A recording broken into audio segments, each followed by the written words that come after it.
Достар, сәлем. Бүгінгі видеода дүниеден өткен адам үшін сол адамның жақын туған туысқандары НПФ-тің счетынан қандай мөлшерде ақша алады, оған қандай құжаттар тапсырады және оны қалай алатындығы жайлы айтатын болам.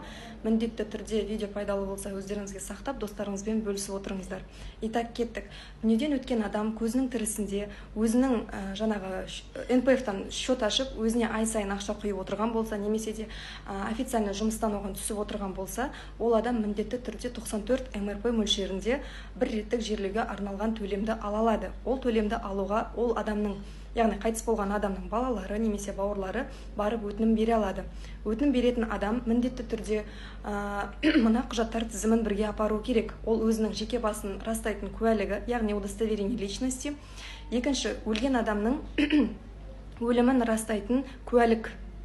Және де өзінің банк реквизиттері жазылған шотын апару керек. Міндетті түрде НПФ-тің счетынан, НПФ-тің тарапынан сіздерге 94 МРП, яғни 369.608 теңге мөлшерінде ақша түседі.